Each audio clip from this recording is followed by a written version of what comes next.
A Silvana diz aqui, gostaria de saber o que pode levar uma pessoa a ter síndrome do pânico e quais os principais sintomas para percebê-la. A gente já falou bastante aqui. Tem algo a acrescentar?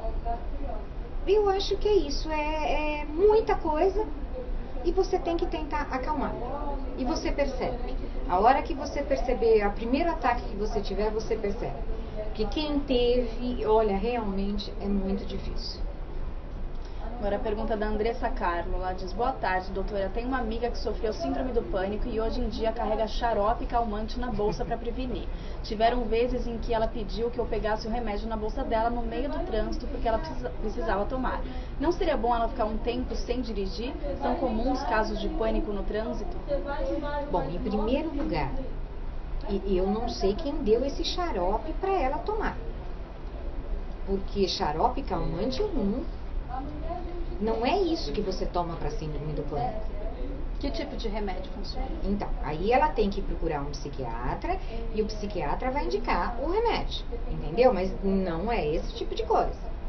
Existe um remédio que é muito comum, que eu prefiro não falar, porque o que acontece? Hoje em dia tem muita gente tem acesso a isso. Infelizmente tem. Então a pessoa tem um pouquinho de receio, ela consegue comprar e ela vai tomar. Então eu acho assim, ela procure um psiquiatra. É ele que vai dar o remédio certo para você. Não vá assim no seu amigo porque ele é farmacêutico, porque o médico é clínico e deu. Procure um psiquiatra. Agora o xarope, eu procuro te dizer o quê? Leve um saco de papel. Porque o saco de papel vai te resolver. Agora é só saco de papel. Não pegue outro tipo de saco, é o saco de papel, você acalma. Quando você perceber que a sua respiração acalma, aí você consegue fazer a respiração pelo nariz que eu falei. Porque uma pessoa em pânico, você falar para ela, respire, calma, respire pelo nariz, ela não consegue. Ela está extremamente, ela está muito excitada, ela não vai conseguir. Então você fala, respire no saco, acalma. Acalmou, respira pelo nariz. Agora, esse xarope calmante eu não conheço.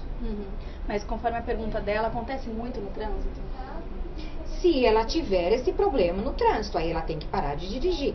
Principalmente se ela toma medicação. Dependendo das pessoas, tem algumas pessoas que tomam medicação leve para pânico. E tem algumas que têm tantos sintomas que tem que tomar vários tipos de medicação.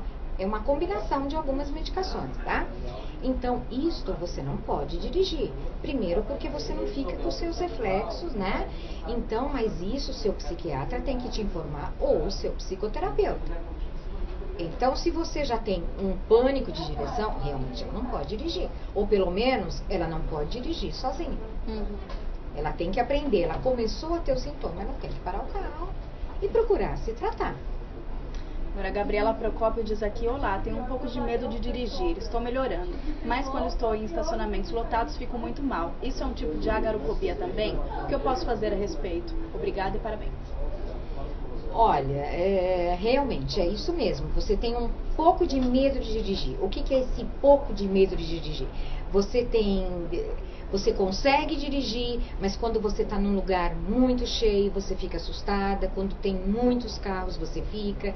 Você diz que no estacionamento, isso pode ser sim agorafobia, pode ser sim um pânico, mas eu precisava saber em que estágio está, como é isso. Porque foi aquilo que eu disse antes, não é porque você tem um desconforto, isso não é uma fobia, isso não é um pânico, é só um desconforto.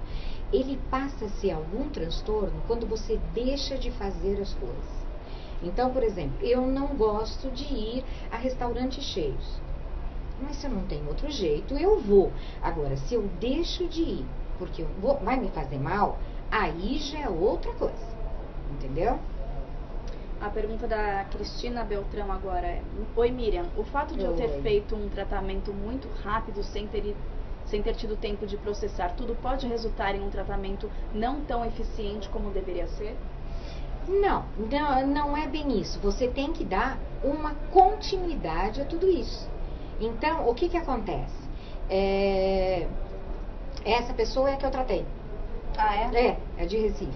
Então, Cristina, o que acontece? Você veio pra cá, você não pôde nem trabalhar todas essas emoções. Então, o que você tem que fazer agora?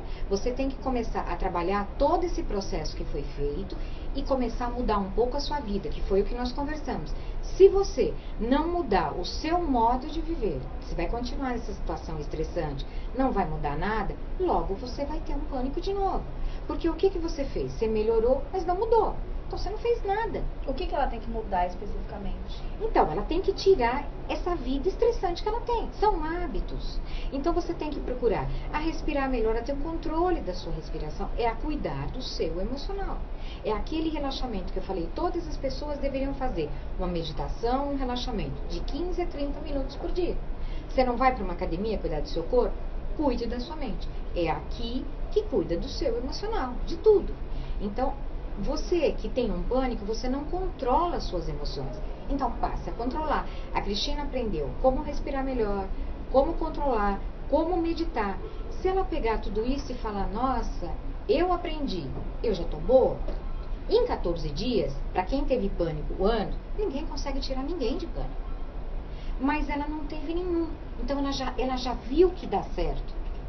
Então, isso é para quê? É para que ela dê continuidade, porque milagre ninguém faz. Se você ficar todo dia estressada, você vai te levar um pânico de novo. Entendeu? Então, é isso que faz. Continue seu tratamento e procure essa vida mais calma. A hipnose, ela faz parte do tratamento? Sim, tudo que eu faço é por isso que foi tão rápido. Se não fosse com a hipnose, não seria rápido. Tem pessoas que tratam pânico aí, como a Cristina. A Cristina não sabia de nada disso. Ela nunca tinha aprendido a respirar mais calma. Ninguém tinha falado para ela sobre o saco. Então, quando ela tinha um ataque de pânico, ela simplesmente tomava a medicação. Eu falei para ela, você passou por tantos médicos, por tantos tratamentos, e nunca ninguém falou, controle a respiração, tente acalmar isso, olhe o saco, nada. Então, ela ficava simplesmente numa terapia tradicional e na medicação. E não ia sair nunca. A pergunta do Juarez do André agora. Quais as sensações de quem tem agarofobia? Eu vou pedir para você repetir aqui pra gente. Então, são essas sensações de que você tem um desconforto, você não vai conseguir sair daquela situação. Por exemplo, você vai viajar de avião e de repente, como é que você faz se você passar mal? Se você começar a sentir que te falta o ar, qualquer situação, você não pode sair do avião. Se você pegar um ônibus lotado, você quer sair, você quer descer naquele ponto e você não consegue. Você não consegue mais pegar você evita de pegar aquele ônibus. Você vai a um show, tem muita gente, você evita de pegar, porque o que acontece? Você começa a sentir falta de ar, você começa a sentir pressionado, você começa a, te dá enjoo, você pode sentir tonturas, você tem a impressão que você vai desmaiar e às vezes chega a desmaiar. Tudo isso acontece. Agora a pergunta da Luana Florencio, ela diz, oi, sinto mal-estar todos os dias, parece que tem algo me sufocando, tenho muita tristeza, isso é síndrome do pânico? Não. Fica difícil te dizer assim, mas isso está mais me parecendo que você está passando por um momento depressivo. Não sei nem se é depressão, porque a gente pode diagnosticar uma depressão, é sempre o que eu falo.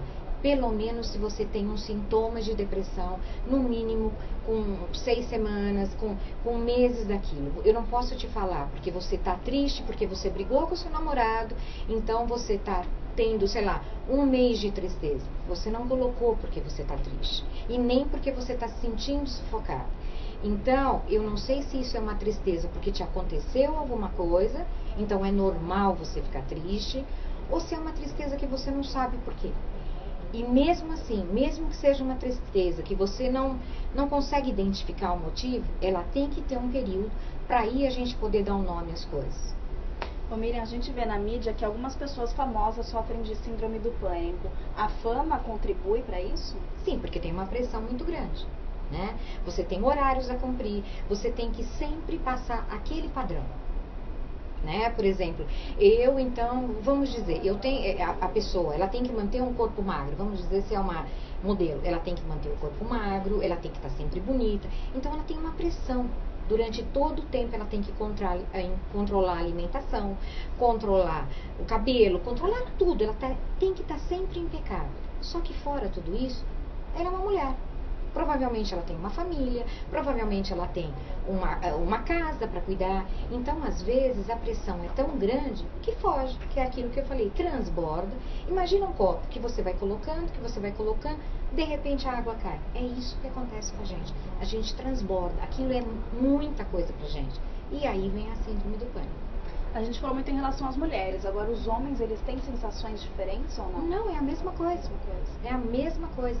Inclusive, eu atendo muitos homens que têm dificuldade, por exemplo, de viajar de avião. São executivos que precisam, né? Eles precisam viajar, eles até vão, mas eles tomam calmante, eles dormem, eles entram no avião e dormem. Porque se eles tiverem que ficar acordados, eles não vão. Tem muitas pessoas que têm dificuldade, por exemplo, é convidado para ser padrinho de casamento e não vai. Por quê? Você é obrigado a ficar meia hora, 40 minutos, sei lá, naquela posição. Você não pode sair. Se você quiser ir no banheiro, se você passar mal, é muito desconfortante você pegar e sair no meio do casamento. A pessoa simplesmente não vai. Ela dá uma desculpa e não vai, porque ela já imagina que ela pode passar mal e ela não quer ficar. Ou então ela vai e ela fica o tempo inteiro tensa, sabe, suando, passando mal ali até terminar. Aí ela consegue sossegar um pouquinho. Então são situações que fogem do controle da pessoa e que ela precisa procurar um tratamento. Tem uma pergunta da Vilma aqui, ela diz: olá Miriam, o que você quer dizer quando diz transbordar os sentimentos? É exatamente isso, não é transbordar os sentimentos. O que eu digo é o seguinte, são muitas coisas que você tem, são muitas tarefas, você acaba, vamos dizer que você passou por um sofrimento muito grande, né? Aí você nem soube trabalhar tudo aquilo. Você entra no seu dia a dia, você entra no seu estresse diário, mas aquilo está ali guardado com você. E você vai acumulando, cada dia você vai pegando umas coisas. O que acontece? Tudo isso faz mal para você. Guardar ressentimentos, guardar ódio, guardar raiva, você ter várias tarefas que você não consegue fazer, o que te causa? Frustração. Você guarda essa frustração. Tudo isso chega uma hora que você não aguenta mais, porque você não consegue. Então você explode com todo mundo, você fica com raiva de você mesmo, só que chega uma hora que isso transborda para algumas pessoas. E aí, essas pessoas têm síndrome do pânico, que pode ou não vir acompanhado de agorafobia. Agora, para a gente encerrar o nosso videochat aqui, eu vou pedir para você resumir mesmo essas dicas para quem tem essa síndrome, para quem tem a agorafobia, que você fala o saco, a respiração. Então, para a gente finalizar aí as suas dicas. Olha, mesmo para quem não tem, mesmo para aquelas pessoas que a gente pegou que tem uma ou outra ansiedade. Gente, hoje em dia a gente faz tudo muito rápido, a gente quer fazer tudo, quer ser perfeita em tudo. Não existe perfeição. A síndrome do pânico vem assim, geralmente as pessoas são perfeccionistas, elas acham que vão fazer tudo perfeito. Por mais que você faça o melhor possível, jamais vai ser perfeito. A perfeição não existe. Então tente fazer o seu melhor e o que der. O que não der, não fique se pressionando. Porque você já tem uma carga de pressão, normalmente. Quando você vai pressionando, você só vai acumulando essa carga.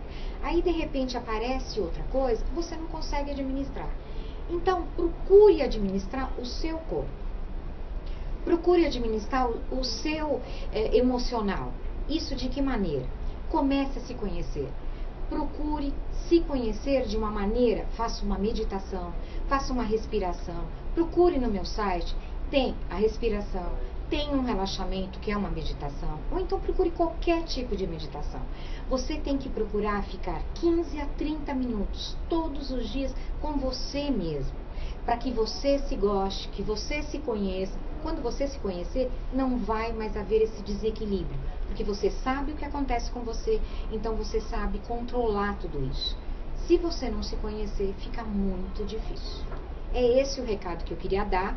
Aquela respiração vocês sabem. Tudo isso você encontra no meu site. Qualquer dúvida, miriamdurante.com.br, mande e-mail para cá. E cada semana a gente vai estar falando sobre o tema. O próximo tema é a autoestima.